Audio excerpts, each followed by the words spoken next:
Alors bonjour à toutes et à tous, bienvenue à ce webinaire de notre série exclusive de 13 webinaires intitulée Covid-19, les dirigeants sur le pont témoignent.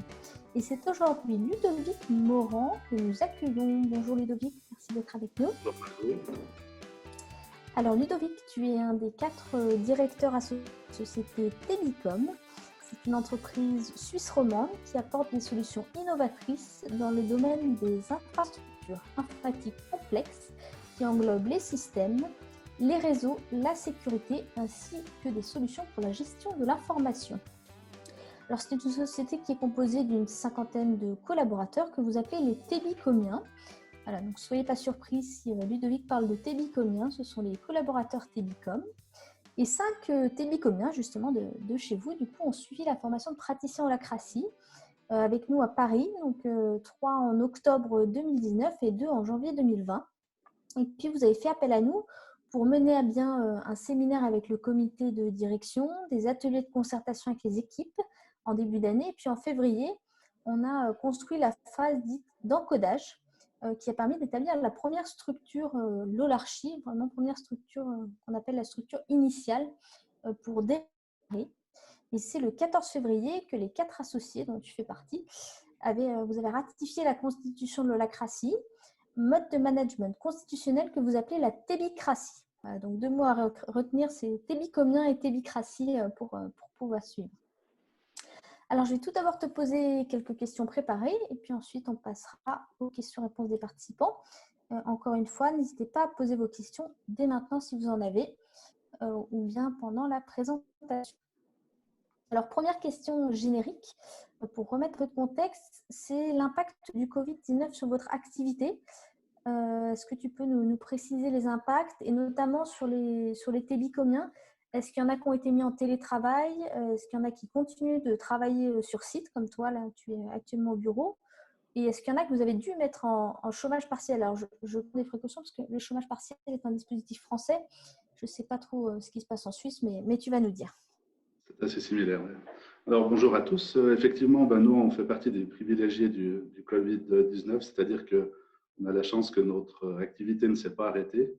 Loin de là, comme on fait du service informatique aux entreprises, dès que ça s'est enclenché, on a une grosse partie de nos clients qui avaient besoin de support opérationnel rapidement pour pouvoir travailler en mode télétravail.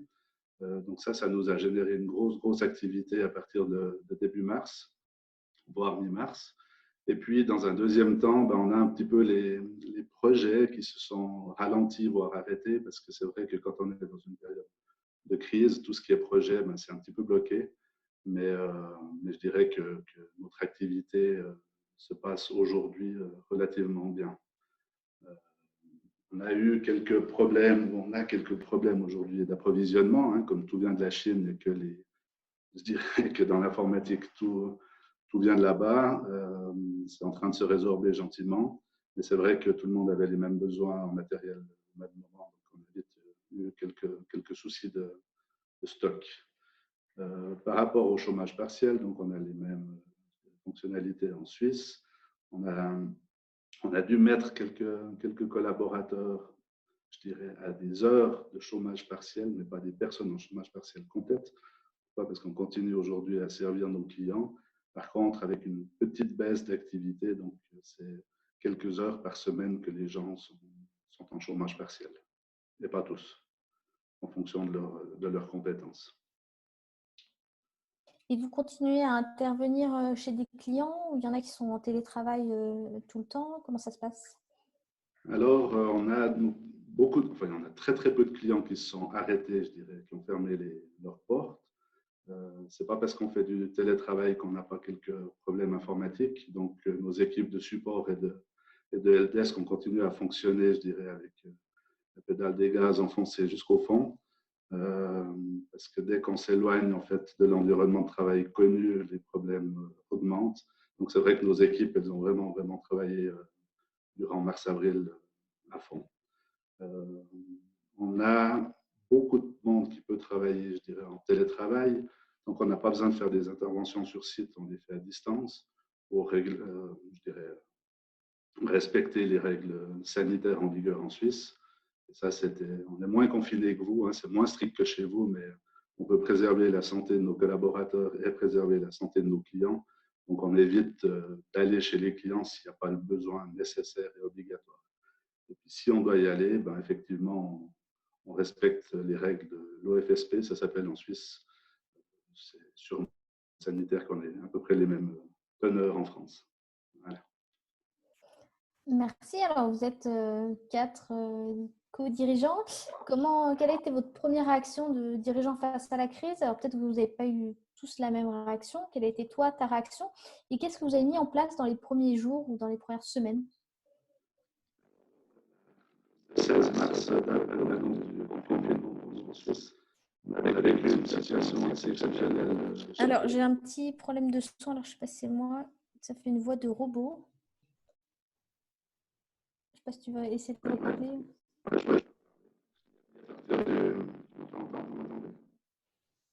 Ah oui, j'ai une petite voix de robot. Est-ce que tu aurais des écouteurs ou quelque chose? Ouais.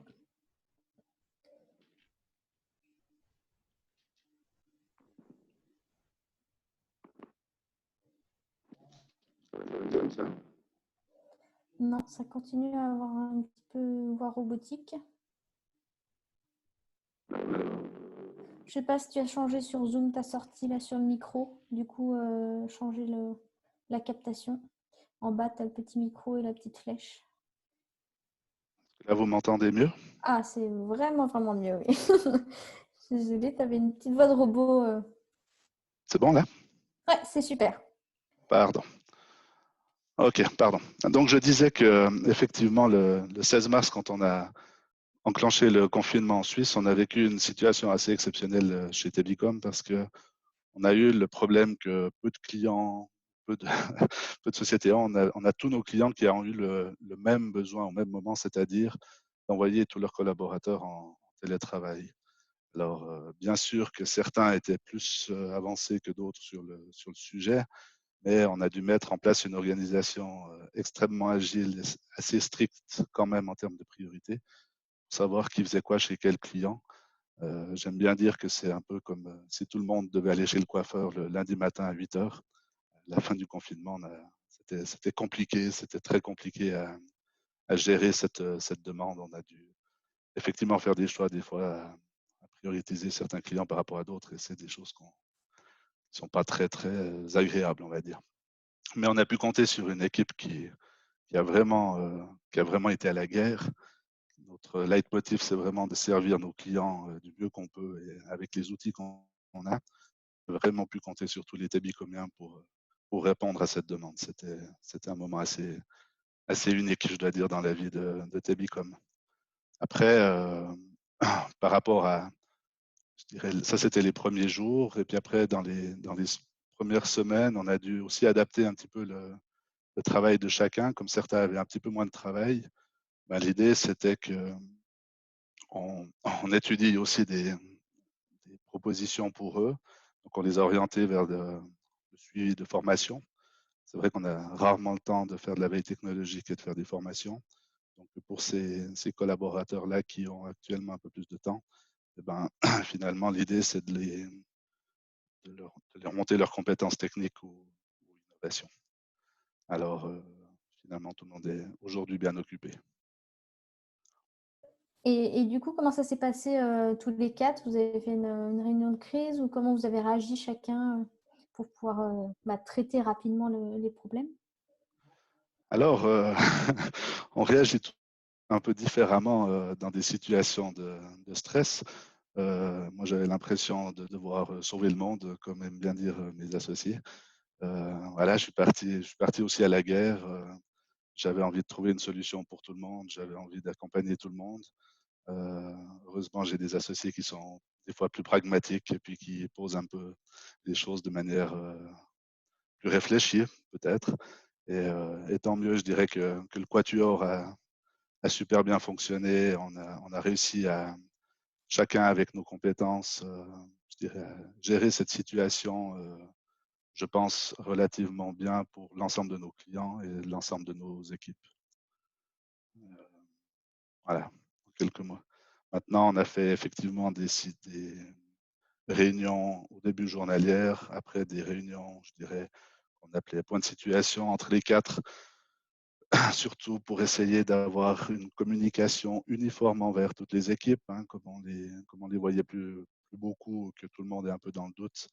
L'idée, c'était vraiment de transmettre les mêmes messages à tout le monde et d'être le plus disponible possible pour répondre à leurs attentes ou leurs questions. Oui, c'est sûr que c'est important d'avoir un message uniforme, d'autant plus quand les gens sont chez eux, ils peuvent s'imaginer plein de choses et se sentir un peu seuls. Donc, si le message est différent, ça peut être un peu plus difficile à gérer. Alors, justement, sur les collaborateurs qui travaillent depuis chez eux, donc en télétravail, comment vous avez géré? Peut-être que vous aviez déjà un système de télétravail, mais en tout cas pas à 100%. Donc en termes de management notamment, pour garder l'alignement sur les priorités, puis surtout garder la motivation, parce que c'est pas évident de travailler seul devant son ordi. Effectivement, alors je dirais on a la chance d'être tous équipés techniquement depuis longtemps avec des portables et des solutions de travail à distance. Maintenant, la difficulté, c'est qu'on a dû effectivement, je dirais pour certaines personnes, les mettre à la maison à 100%. Et là, c'est difficile. Pourquoi? Parce que d'un côté, on a le business qui continue, qui doit toujours avoir un besoin de rentabilité. Et puis d'un autre côté, on a des collaborateurs, puis nous y compris les dirigeants, qui sont un peu dans le doute par rapport à la situation, d'une part sanitaire, de deux, je dirais, professionnelle, où on ne sait pas trop comment ça va évoluer. Donc, on a effectivement privilégié le contact téléphonique, on a fait beaucoup de visioconférences, on essaye de réduire l'envoi de mails pour transmettre de l'information, on essaye vraiment de discuter avec les gens. Moi, je dirais que j'essaye aussi de les appeler régulièrement pour discuter d'autres choses que de la technique, juste pour avoir un petit moment off où on discute d'autres choses que de tâches et de délais, tout ça. Puis ça pourrait s'apparenter à ce qu'on ferait autour d'un café et qu'on ne fait plus aujourd'hui. Et c'est des petits moments où voilà, on partage la situation qu'ils vivent, je dirais, peut-être en privé ou en tout cas dans laquelle ils sont actuellement. Maintenant, c'est vrai que les semaines avancent. Mais c'est un sentiment que les gens ils s'éteignent. Enfin, ils s'éteignent, c'est-à-dire qu'on en a un peu marre de cette situation-là. Ils perdent un peu la flamme. Nous aussi, on se réjouit tous que tout le monde puisse revenir au bureau. En Suisse, en tout cas, on lâche un peu la bride. C'est en train de se je dirais, résorber, enfin pas résorber, mais de se relâcher un peu. Et lundi matin, on a dit à nos collaborateurs, si vous avez envie de revenir au bureau en gardant toujours ces prescriptions, venez-y. Et je pense qu'on a eu un ouf de soulagement de beaucoup de personnes qui sont contentes de venir voir de nouveau leur bureau où ils se sentent, je pense, relativement bien. C'est vrai qu'aujourd'hui, je pense que le télétravail a un équivalent 20-40%, c'est une excellente solution pour l'employeur et pour l'employé. Je pense que ça crée de la variation, ça crée du dynamisme, ça crée un changement. Par contre, de faire du télétravail à 100%, finalement, on tombe dans une même monotonie qui, autant pour l'employeur que pour l'employé, n'est pas très saine pour la dynamique de la société dans sa globalité. Non, c'est sûr. Et puis en plus, il y a des personnes qui n'ont pas les mêmes dispositions de travail. Une personne qui a un petit appartement va devoir travailler peut-être au milieu des enfants dans le salon versus quelqu'un qui a une maison avec un bureau et qui peut sortir et séparer un peu plus les deux espaces. C'est pas évident. Effectivement, je pense qu'on n'est pas tous égaux devant le bureau qu'on peut avoir à la maison. Je dis toujours, celui qui doit vivre aujourd'hui en confinement dans un 50 mètres carrés au centre-ville de Genève ou de Lausanne avec deux enfants assez dynamiques, ça doit pas être simple et il faut avoir une pensée pour ces personnes-là qui finalement sont aussi des gens qui souffrent de la situation, quoi. Mm. J'ai la chance d'habiter dans un endroit où j'ai la forêt à 15 mètres de chez moi. Donc, c'est vrai que de temps en temps, faire une petite pause, ça fait aussi du bien. Et Oui, facile. ça irait un petit peu. C'est important, prendre du temps pour soi. Tu parlais de la flamme qui s'était un peu éteinte. Du coup, je suis curieuse. Qu'est-ce que vous avez fait? Donc, vous avez permis à certains collaborateurs de revenir au bureau. Mais est-ce qu'il y a d'autres choses que vous avez mis en place à distance pour essayer de raviver la flamme? Ben, c'est le contact, hein. Moi, je suis vraiment très, très attaché au contact humain. Alors, j'ai besoin de sentir les gens, j'ai besoin de les voir, j'ai besoin de discuter avec eux. Et c'est pour ça que je dis que c'est un sentiment personnel, hein. Peut-être que je me trompe complètement, mais en sentant les choses, finalement, d'avoir un contact différent avec eux, soit au téléphone, soit par visioconférence, ça permet de sortir un peu du travail quotidien, un peu comme on le fait quand on est au bureau, hein, quand on échange un petit moment sympathique autour du café, c'est un peu ce qu'on essaye de créer avec les téléphones ou un Teams ou une réunion comme ça. Mais il ne faut pas que les gens se sentent seuls, parce que finalement, quand on est seul, on n'est pas très efficace et dynamique, quoi. Bien sûr. Mais La machine à café chez vous est souvent bien fournie de gourmandise, café et thé, donc c'est sûr que c'est moins fun chez je, soi. ouais, je pense que l'être humain, il n'est pas fait pour vivre seul, sinon ça se saurait. Donc c'est vrai, quand on est à 8 ou 9 heures par jour derrière son PC enfermé dans son bureau, en tout cas personnellement, moi j'ai de la peine, quoi. C'est difficile pour moi. Donc je ne le demande pas. Je pense que c'est difficile aussi pour les autres personnes. Alors, si tu devais faire face, ou si vous deviez faire face de nouveau à une telle crise, est-ce qu'il y a des choses que tu changerais? Vous êtes déjà dit à quatre que vous changeriez. Autrement dit, quels enseignements vous tirez de cette situation? Peut-être que c'est trop tôt et que vous n'avez pas encore pris suffisamment de recul, mais déjà à ce stade, s'il y a des enseignements. Bon, pour moi, c'est assez difficile de tirer des enseignements sur cette crise, car d'une part, elle est pas finie. Alors certes, la partie sanitaire, elle semble être sous contrôle actuellement, en tout cas en Suisse. Euh, Par contre, les impacts économiques qui vont se faire sentir, alors on estime, mais que des suppositions, dans les 2 à 6 prochains mois pour nos clients, donc pour nous, hein. Je dis toujours que si nous on va bien, enfin si nos clients vont bien, on va bien. Pourquoi? Parce qu'ils investissent. Donc s'ils investissent, c'est une part de leur investissement qui potentiellement peut venir chez nous, ce qui nous réjouit toujours. Maintenant, c'est vrai que d'un point de vue plus général, si je prends l'Europe en général, je pense qu'elle devrait se poser la question de savoir si on devrait continuer à tout produire en Chine. Alors, je prends en Chine aujourd'hui, mais à un seul endroit, peut-être qu'il faudrait réfléchir à des alternatives et pas constamment favoriser le prix, mais plutôt penser des fois local et durable, ou avoir 2 sources d'approvisionnement, je dirais, vraiment différentes. On en parle beaucoup dans l'alimentaire, ben, peut-être qu'il faudrait l'élargir un petit peu.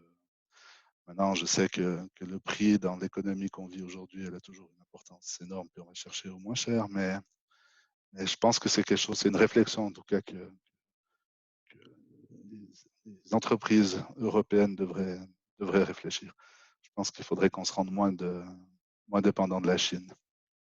D'ailleurs, pour moi, je dirais le Covid, c'est la seule chose durable qui vient de Chine, quoi, actuellement. Oui, vu comme ça. Mais du coup, vous allez changer vos sources d'approvisionnement de matériel ou est-ce qu'il y a des choses que vous allez mettre en place par rapport à ça? Alors, les problèmes qu'on a rencontrés aujourd'hui, c'est pas nous qui les avons rencontrés directement, c'est plutôt nos constructeurs ou nos fournisseurs, finalement. Je ne veux pas citer de marque dans le séminaire, mais qu'on prenne la boîte rouge ou la boîte bleue, leurs composants se fournissent tous, enfin, les composants viennent tous de la même provenance. Donc, si cette usine-là, elle est ralentie, voire arrêtée, ben, finalement, la chaîne s'arrête. Alors, on a pu le vivre dans l'informatique, on l'a probablement vécu aussi dans l'automobile ou d'autres, je dirais, euh, sociétés qui doivent construire des choses. Mais l'impact, ben, bien sûr qu'il est assez rapide et qui va très très vite jusqu'au client final, quoi. Donc, nous, petit Ebicom, on ne pourra pas changer le monde, ça c'est sûr que non. Par contre, on essayera d'être moins monodépendant, mais ça va être difficile. Ça va être difficile. C'est sûr que c'est un secteur qui dépend pas mal de l'Asie. Alors, tu as parlé un peu de la situation en Suisse aujourd'hui, qui est un petit peu différente de la France, mais similaire.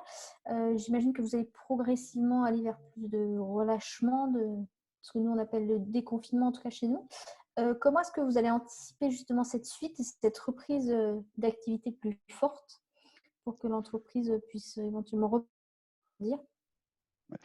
Alors pour nous, en fait, comme j'ai dit, on n'a pas eu une cessation d'activité du tout. On a un petit ralentissement aujourd'hui. Par contre, c'est vrai qu'on a mis en place aujourd'hui des solutions chez nos clients qui leur permettaient de travailler à distance. Je pense qu'il y aura beaucoup d'opportunités d'amélioration à amener chez nos clients en termes de confort d'utilisation, en termes de performance et de sécurité. C'est vrai qu'on a des clients qui étaient déjà bien équipés, d'autres qu'on a dû faire un petit peu, je dirais, en urgence pour que ça marche, comme je dis toujours. Et puis, ça, je pense que ça va vraiment nous générer euh, une ouverture au niveau du business qui sera importante. Euh, et les clients, bien sûr que c'est un besoin qu'ils auront parce que, comme je disais avant, je pense qu'une fois qu'on a goûté au travail à distance à dose modérée, finalement, on se rend compte que ça a du bon. Et je pense que c'est des solutions qu'on devra aboutir, auxquelles on devra aboutir. Après, il y a aussi tout ce qui est solutions de vidéoconférence, comme Teams, qui ont pris un essor aujourd'hui considérable. Tout le monde en a besoin. Dans notre métier, on est très sensible à comment on gère nos données. Donc, il faudra probablement encadrer ou former un peu à l'utilisation, je dirais, de ce partage de données. Aujourd'hui, si on va sur du Teams, on peut partager plein de documents. Ce sera important d'avoir pour les entreprises qui ont je dirais des recettes ou des choses qui ne doivent pas trop divulguer, de gérer un peu où on met cette information-là. Donc, finalement, ça va nous amener du service de conseil. Ouais, j'imagine que Lionel doit avoir un projet là-dessus. Il est bien occupé. Effectivement, effectivement. Ah, Alors, c'est vous avez vrai qu'on a mis... ouvert beaucoup de choses.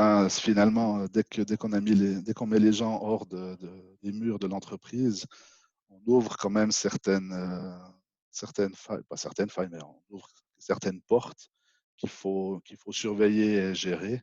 Et c'est très important je dirais, d'avoir un œil là-dessus. Aujourd'hui, on sait que le monde des hackers est très actif, donc il faut être précautionneux. Ouais, ça c'est sûr. Alors, vous avez mis en place pas si longtemps que ça, mais bon, vous pratiquez quand même au quotidien. Est-ce que tu penses que ce mode de management constitutionnel a aidé dans la gestion de la crise? Et si oui, comment? Alors, je pense que le Covid, il est arrivé 2 mois trop tôt, où on a commencé l'holacratie ou la tébicratie 2 mois trop tard. Pourquoi je vous dis ça? C'est parce que, effectivement, comme tu le disais avant, on a signé la Constitution le 14 février, puis un mois après, on était en mode, on y était, dans le Covid. Je pense que nos tébicomiens, ils étaient encore pas tout à fait prêts à prendre la responsabilité de leur rôle. Parce que c'est nouveau. Et puis nous, dirigeants, on a pris ces mauvaises manières de vouloir sauver le monde. Et puis que quand on était en cas de crise, donc on a été sûrement trop directif parce qu'on voulait sauver cette situation. Et puis finalement, on s'est un petit peu réfugié derrière des choses qu'on connaissait ou des habitudes qu'on avait. Je pense que c'est légitime et on peut en vouloir à personne. Finalement, quand on a une situation complexe à gérer, c'est bien de se baser sur des acquis ou des choses qui fonctionnent. Maintenant, c'est à nous, dirigeants, aussi de faire l'effort de relancer ou de continuer sur la lancée qu'on avait, qu'on a, pour qu'on puisse continuer cette démarche qui assurément est la bonne pour Tebicom.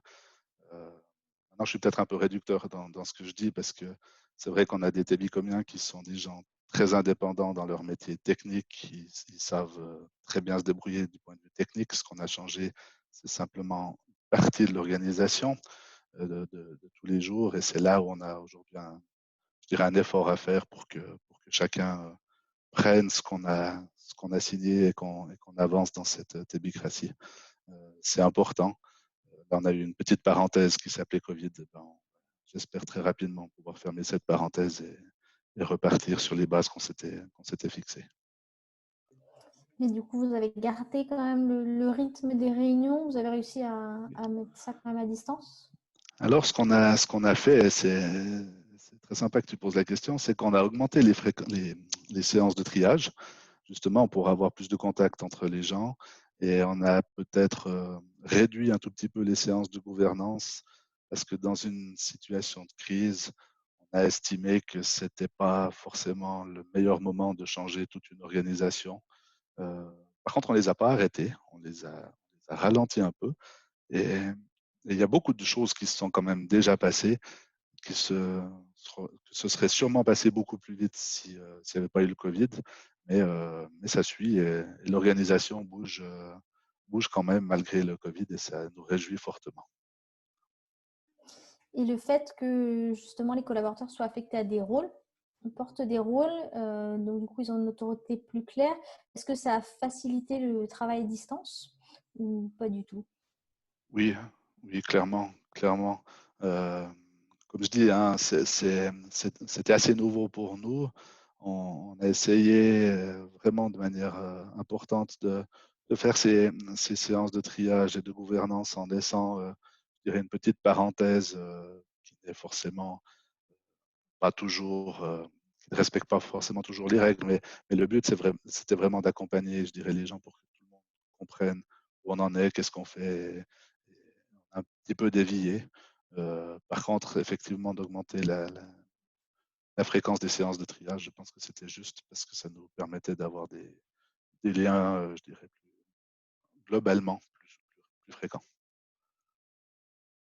Et du coup, cette parenthèse que tu évoques, c'est plutôt vous qui avez repris le pouvoir en tant qu'associé pour gérer la crise ou plutôt les gens qui ont eu un relâchement, les collaborateurs? Non, non, on n'a pas repris le pouvoir. On a eu nos mauvais travers d'habitude de dirigeants qui sont peut-être ressortis un petit peu, malgré nous. Euh, et puis, on peut s'en prendre qu'à nous, mais finalement, on se sent impliqué dans nos sociétés comme nos collaborateurs et c'est bien. Et c'est bien. On a des collaborateurs qui sont aussi partis à la guerre quand on a dû mettre en place tous ces accès à distance. Et moi, ça m'a réjoui parce qu'on a des gens qui se sont révélés, c'était absolument fantastique. Donc finalement, on sent que ça se passe et puis c'est plutôt une bonne chose.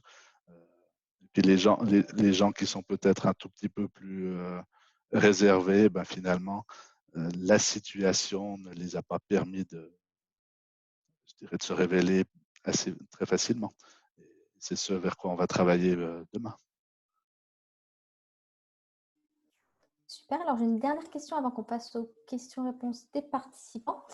Certains pensent que cette crise n'est que le début et qu'il y en aura probablement d'autres. C'est notamment le sujet qu'on avait abordé durant le webinaire sur le chaos. Est-ce que tu es de cet avis et est-ce que tu envisages, est-ce que vous envisagez chez Telecom d'aller encore plus loin du coup dans la transformation de votre organisation, du mode de management pour vous préparer aux éventuelles turbulences à venir? Alors, franchement, j'espère sincèrement qu'on n'aura pas trop fréquemment une crise sanitaire qui touche la moitié du monde, mais parce que ça va quand même être difficile. Par contre, je pense que chaque situation de cette ampleur, elle est assez unique. Je ne pense pas qu'il y en aura deux pareilles. Il y a une phrase que j'aime assez qui dit toujours que les espèces qui survivent, c'est pas les plus fortes et les plus intelligentes, pardon, mais c'est celles qui s'adaptent. Pour moi, c'est une philosophie qui a tout son sens aujourd'hui, et puis surtout dans notre domaine d'activité qui est la technologie. Euh, voilà, on doit s'adapter à ce qui se passe. Je sais il y a des types de sociétés aujourd'hui qui sont vraiment dans le dur et qui souffrent fort. J'espère aussi pour elles que ça se passe pas trop souvent parce que quand on arrête vos activités en passant de 100% à zéro, c'est quand même extrêmement compliqué. Je veux dire que nous, on a quand même c'est comme a de la chance aujourd'hui dans ce qui se passe, quoi. Voilà. Merci. Alors, on va passer aux questions-réponses des participants. Donc, si vous avez des questions, vous pouvez les poser directement. Vous cliquez sur le petit module, petit bouton QR et vous pouvez poser vos questions. Avant que les participants n'osent poser leurs questions, du coup, j'ai une petite question subsidiaire sur la raison d'être, notamment parce que tu parlais de. Tu n'as pas utilisé le terme souffler retomber, mais en tout cas, la flamme était un peu éteinte chez certains collaborateurs. Est-ce que le fait que vous ayez clarifié la raison d'être, en tout cas explicité plus la raison d'être, ça a aidé durant la crise? Est-ce que vous avez communiqué sur cette vision, sur sur la raison d'être pour les remotiver un petit peu? Alors, quand je dis que les gens se sont éteints, c'est pas global, premièrement. Deuxièmement, leur travail, ils le font toujours, je dirais, d'une manière très, très, très professionnelle. Et on n'a absolument aucun reproche ni remarque à faire sur cette partie-là. Mais quand on a les personnes au téléphone, ils n'ont pas les yeux qui pétillent, en fait. Et c'est pour ça que je dis que les gens s'éteignent, c'est-à-dire que quand il n'y a pas le contact humain, c'est cette partie-là de l'être humain qui s'éteint. C'est pas son cadre professionnel. Et pour moi, c'est deux choses vraiment différentes. Ils répondent toujours à nos clients en bonne et due forme, comme ils le font depuis tout le temps. Ils sont au service de nos clients depuis tout le temps. C'est juste que je sens plus je sens moins ouais, ce pétillement dans les yeux. Et alors, c'est à distance, vous allez dire, c'est difficile, mais j'entends, voilà, dans la voix, il y a quelque chose voilà, qui est différent. Et puis j'ai besoin qu'on retrouve ça. Tebicom, c'est avant tout une société d'êtres humains qui travaillent ensemble et pour des clients. Et puis, si on n'a pas cette flamme-là, si on la perd, c'est pas bon ni pour la société, ni pour chaque être humain. Donc, c'est plutôt cette partie-là que je voulais relever. Super, merci. Alors, on a une question. Alex, bonjour. Il remercie encore une personne qui suit nos webinaires depuis le début de la semaine et qui remercie toujours pour les témoignages. Merci, Alex. Qui demande, du coup, vous avez créé une constitution que vous appelez la tébicratie. Hein, c'est tébicratie comme tébicom. Quelles sont les 2-3 différences fondamentales avec la constitution de l'holacratie? Alors, il y a les différences fondamentales. Alors déjà, on a changé les noms parce que ça s'appelle le tébicratie et les tébicomiens, mais ça, c'est assez logique. Disons qu'on n'a pas changé la Constitution, mais on n'applique pas toute la Constitution. Il y a des choses dans la Constitution écrites qui ne nous parlaient pas dans le début de notre transformation. Et puis finalement, on a préféré lui changer de nom plutôt que d'avoir toutes les règles qui doivent être en vigueur. Des exemples qu'on n'a pas suivis, je vais être très embêté pour vous dire comme ça à froid, mais c'est plutôt qu'on n'a pas adopté l'ensemble de la Constitution. C'est pour ça qu'on lui a changé de nom. Voilà. Alors, juste pour préciser, vous avez quand même vous avez ratifié la Constitution dans son ensemble. Après, effectivement, dans la Constitution, dans l'article 5 notamment, il y a des possibilités de changer certaines choses, ce que vous avez fait en fait par politique ou en spécifiant en tout cas dans votre gouvernance directement les différences éventuelles. Mais donc, ils appliquent l'essentiel des principes, c'est juste qu'il y a 2-3 petites choses qui ont été précisées, notamment sur le rôle de leader de cercle aussi, qui est un rôle qui n'est pas très bien défini, en tout cas dans la Constitution 4.0, et qui a quand même un certain pouvoir et quelques fonctions qui sont proches du management, et il y avait besoin de les spécifier. Merci Margot pour les précisions. Je regarde, est-ce qu'il y a d'autres questions des participants? Sinon, moi, je vais en trouver aussi des questions. C'est mieux si ça vient des participants, de leurs questions. Du coup, moi, je rebondis sur ça. Est-ce que tu peux nous rappeler peut-être les raisons qui vous ont amené à partir en tébicratie? Bon, l'idée pour Tebicom, donc ça fait 15 ans qu'on existe. On a eu le sentiment que finalement, on n'était pas toujours les meilleures personnes dans les cadres dirigeants à prendre toutes les décisions qu'on devait prendre tout au long de la vie de la société. Et le départ, c'était ça, c'était se dire qu'il y a sûrement des gens dans certains domaines d'activité, des tébicomiens, qui ont plus de compétences au sein de nos activités quotidiennes pour prendre la bonne décision. Donc, aujourd'hui, on ne peut plus tout maîtriser, on ne peut plus tout connaître. Et c'est plutôt ça qui nous a fait pencher sur ce type de management, d'organisation, on va dire. L'idée, c'était vraiment qu'on puisse mettre la bonne personne à la bonne place ou dans les bons rôles. Il n'y a personne qui est meilleur que celui qui connaît son travail tous les jours pour prendre la décision quand ça touche son activité quotidienne. Donc, ça, c'était le premier point. Le deuxième point, c'est qu'on a des gens qui ont une forte valeur ajoutée, qui sont des gens très compétents.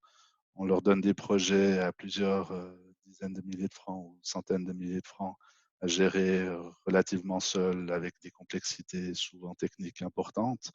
Et on trouvait que ce n'était pas juste que ces gens-là aient des facilités, ou en tout cas des responsabilités de cet ordre-là, et qu'ils ne puissent pas prendre la décision pour, je dirais, dans leur organisation ou dans l'organisation de Tebicom pour des choses qui sont somme toute très simples et qui permettent d'avancer plus vite. Donc, on a voulu aussi leur permettre d'avoir un environnement dans lequel ils peuvent décider quand ça concerne leur rôle, ce qui nous semblait tout à fait logique. Merci. Alors, justement, quelle a été la réaction ou les premières réactions des tébicomiens? Est-ce que ça a été bien pris? J'imagine que c'est pas homogène en fonction, ça dépend des personnes, mais dans l'ensemble, est-ce qu'il y a eu plutôt des résistances ou c'était plutôt bien accueilli? Dans l'ensemble, je dirais que ça a été très bien accueilli. Tout le monde était content de cette nouveauté. Après 15 ans d'activité, je pense que c'est important en interne aussi de se poser la question, est-ce qu'on est juste? Est-ce que nos collaborateurs se sentent bien chez nous? Est-ce qu'on ne doit pas créer, je dirais, une nouvelle dynamique pour continuer à fonctionner tous ensemble? C'est un peu aussi ce qui nous a poussé à ça. Et puis, c'est comme ça qu'on est parti là-dessus. Maintenant, est-ce que ça a été bien accepté? Je pense que ça a brusqué certaines personnes parce que finalement, quand on a des habitudes, alors nous les premiers, hein, je répète toujours, hein, on a tellement d'habitudes et puis on connaît toute la boîte vu que ça fait 15 ans qu'on travaille dedans, ça nous a brusqué aussi un peu. Mais finalement, chaque fois qu'on jette un pavé dans la mare, finalement, ça fait des petites vagues, mais ça crée du mouvement. Et puis quand ça crée du mouvement, c'est toujours positif. On a aujourd'hui des gens qui étaient très sceptiques qui sont hyper motivés. Et ça nous réjouit vraiment. Et puis d'autres personnes, ben, peut-être ça prendra un tout petit peu plus de temps, mais vraiment c'est une minorité. Puis c'est sur des points qui sont aujourd'hui tout prochainement résolus ou qui vont être améliorés. J'aime bien dire aussi que comme ils ont aujourd'hui le pouvoir de changer l'organisation, ça leur permet, ben, s'ils ne sont pas contents avec quelque chose ou que quelque chose ne leur convient pas, ben, de simplement pouvoir en discuter et de la faire changer. Et puis c'est là tout le pouvoir de cette tébicratie ou de cette holacratie, c'est que finalement on n'a plus trop le droit de se dire ah mais ça se passe, ben ok, t'aimes pas trop, alors fais-le changer. Et, et je trouve ça bien. Je trouve ça bien. Alors, je me permets du coup, tu faisais partie quand même avant de suivre la formation de praticien et avant que vous preniez la décision de partir en holacratie, qu'est-ce qui t'a fait changer d'état d'esprit? Redis-moi juste, ça a coupé. Oui, je Le disais début de que la tu phrase. faisais partie toi-même des sceptiques, mais avant que vous décidiez à quatre d'adopter l'holacratie, et c'est normal d'être sceptique avant d'entamer un programme de transformation, mais du coup, qu'est-ce qui, toi, t'a fait changer d'avis et t'a fait switcher? Alors, je dirais la réflexion principale, c'était qu'on donne beaucoup de responsabilités à nos ingénieurs sur le point de vue technique ou professionnel.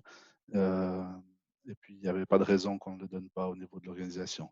Après, on a cherché une solution qui permettait à chacun d'amener, je dirais, cette méthode de management.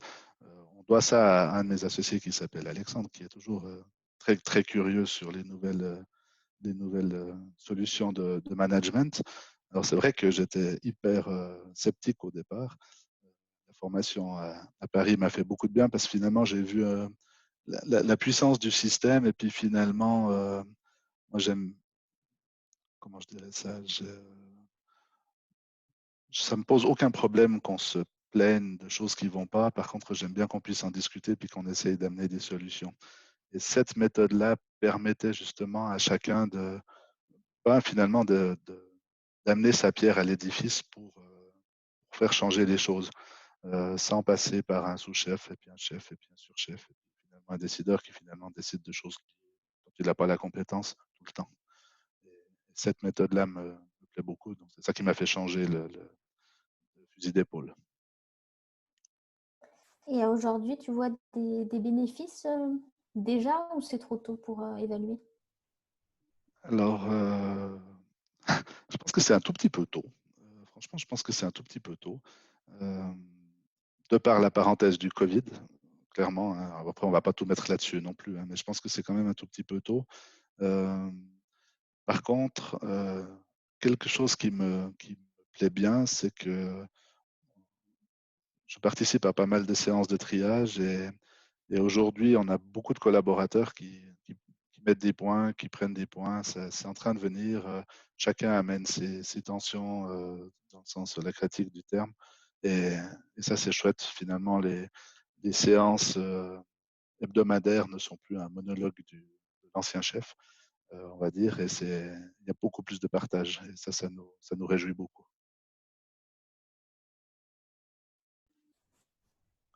Super. Je- S'il y a d'autres questions, je vous invite à les poser. En attendant, moi, je pose les miennes, du coup. Ça permet d'évoluer. Tu es aussi facilitateur, du coup, de plusieurs cercles, ou d'un ou plusieurs cercles, en tout cas. En tant que dirigeant, ça doit être changeant comme posture. Et puis, vis-à-vis des collaborateurs, ça ne doit pas être évident. Quelle est ton expérience jusqu'à présent? Pour répondre à ta question, je suis facilitateur d'un cercle qui est le cercle du conseil d'administration. Donc, effectivement, on n'a pas fait beaucoup de séances pour le moment.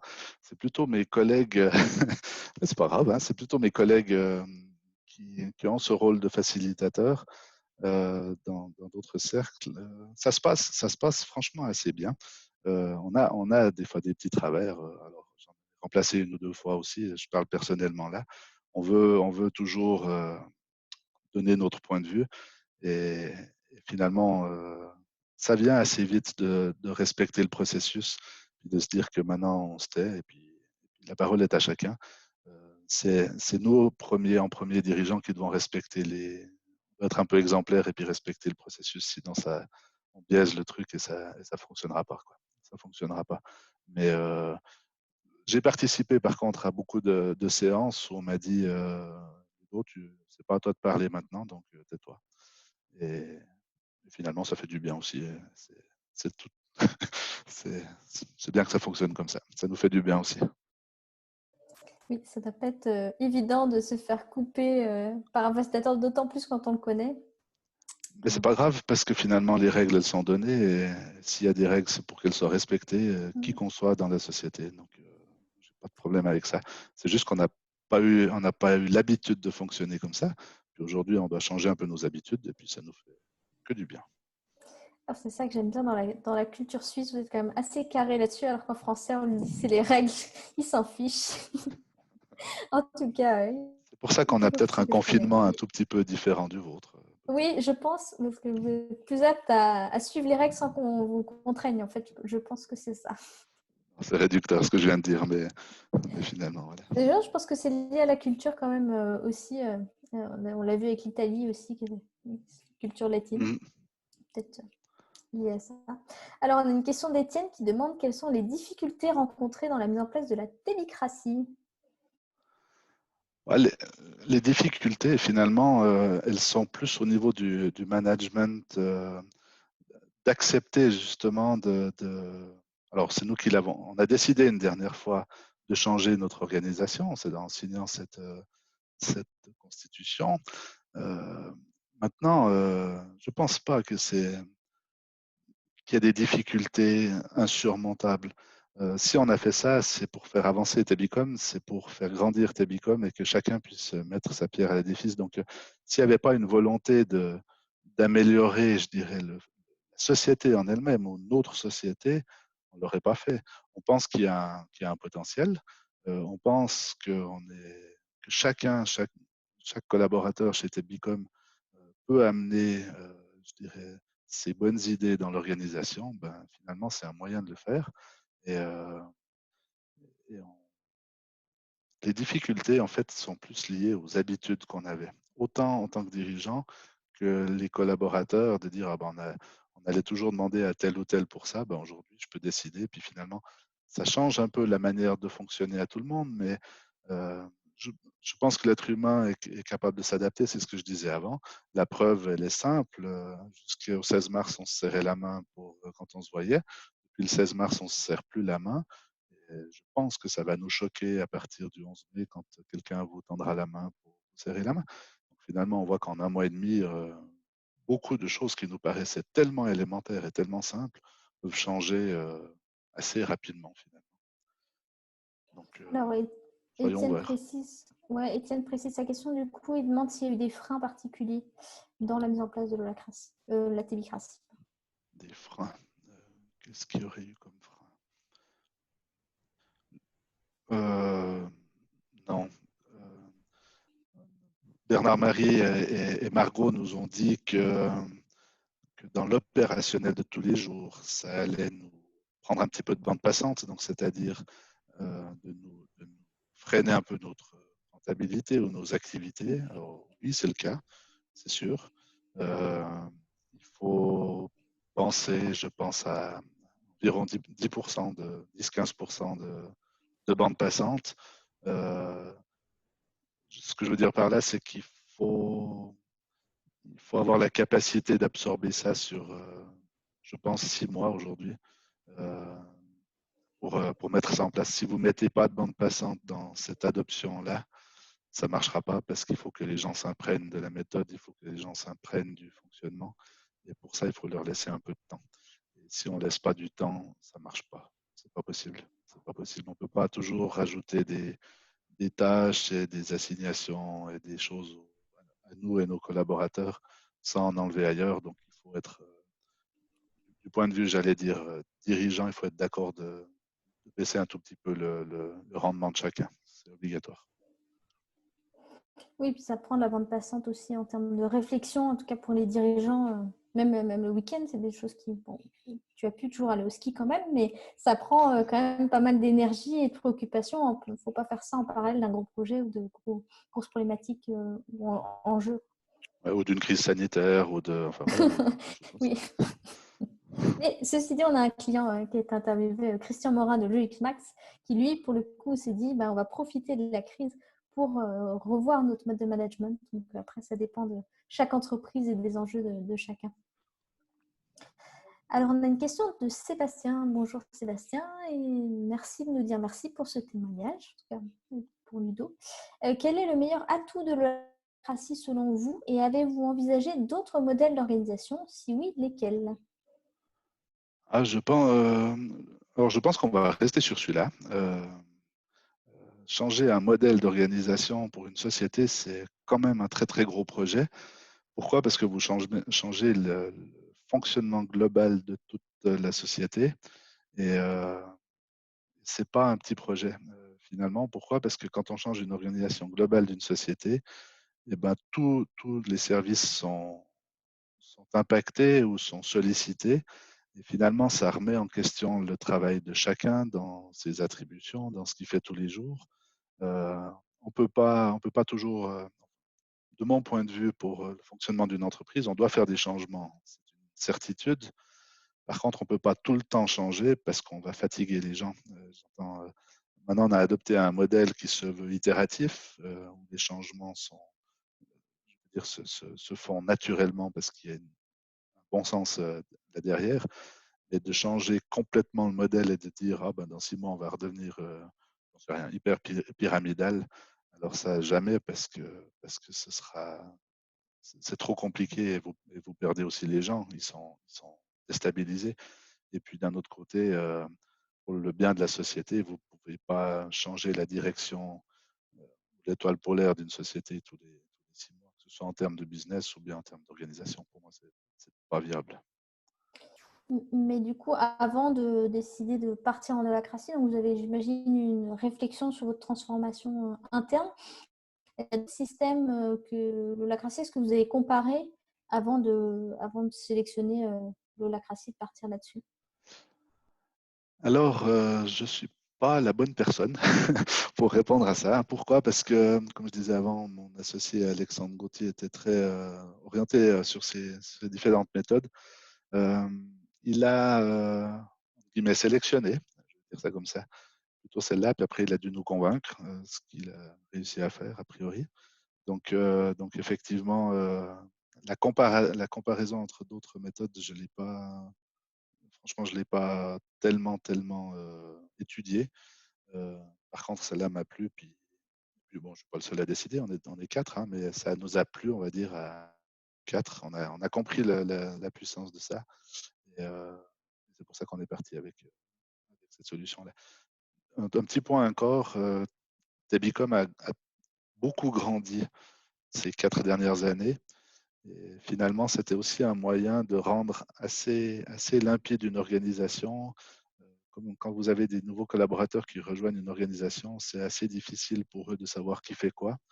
Et, et l'holacratie, avec certains logiciels qui donnent de la clarté à l'organisation, permettent justement à chaque collaborateur de très simplement savoir qui fait quoi dans chacun de ses rôles. Et c'est plus facile pour l'intégration des gens. Donc finalement, ça avait aussi une deuxième faculté qui nous a aidés, quoi. Merci. Alors du coup, je me suis permis de mettre le lien vers on devait faire un afterwork à Genève qui s'est transformé en webinaire afterwork avec justement Alexandre Gauthier et Paola Caputo. Bonjour Paola d'ailleurs, parce qu'elle est présente au webinaire, qui est la DRH de Tebicom. Donc du coup, vous avez le lien si vous souhaitez connaître les raisons profondes expliquées avec la vision d'Alexandre. Merci Ludovic. Du coup, on arrive à la fin du temps qui nous est alloué. Puis on n'a pas d'autres questions, donc c'est super. Comme tous les jours, en fait, on a d'autres webinaires. Ça continue jusqu'au 7 mai. Alors, vous pouvez nous rejoindre à 16h avec Fabio Monté. On continue avec la Suisse puisque Fabio est COO, Chief Operational Officer de Coca, qui est une entreprise assez fun de e-commerce en Suisse. Donc ça, ce sera dans 1 heure. Et puis, il y a d'autres webinaires à partir de lundi, puisque demain, c'est la fête du travail. Donc, on s'est dit qu'on n'allait pas faire de webinaire pendant cette fête du travail. La plupart des gens travaillent un peu en France. Si jamais vous êtes intéressé pour aller plus loin, que ce soit sur l'holacratie ou le management constitutionnel, on fait des formations que vous retrouverez dans l'email, notamment des formations en ligne, puisqu'on se réinvente. Et puis, on fait aussi des accompagnements de dirigeants, de comités de direction pour vous mettre en mouvement vers le management constitutionnel. Tout ça est spécifié dans l'email. Et puis, si vous avez des questions, de toute façon, on est à votre disposition. On peut vous passer le bon interlocuteur. On vous dispatchera en fonction des rôles en interne. Pour terminer, du coup, Ludovic, je te propose un petit tour de clôture en quelques mots. On a quand même 5 minutes. Donc, tu peux prendre le temps de nous partager ton expérience du webinaire, tes apprentissages, ce que tu as envie de dire pour clôturer, un petit peu comme dans une réunion holacratie. Alors, j'ai été très content de participer à ce webinaire. J'espère que notre expérience a pu amener quelques réponses ou quelques, je dirais, réflexions aux participants. Je pense que dans des situations de crise comme on vit aujourd'hui, c'est assez sympathique de pouvoir partager en fait les expériences de chacun, profiter des autres orateurs qui vont venir. Je pense que ce sera aussi très intéressant. Et puis, reste à disposition si vous avez des questions sur le sujet, pas de problème. Je vous souhaite une excellente suite de journée et bon 1er mai pour les Français qui ne travaillent pas. Merci Ludovic à toi pour la qualité de son intervention. Merci aux participants pour vos questions. On se retrouve à 15h et puis Ludovic, je te souhaite une très belle fin de journée, très bel après-midi et puis une bonne fondue pour ce soir. Alors, merci Margot, à bientôt. À bientôt, au revoir.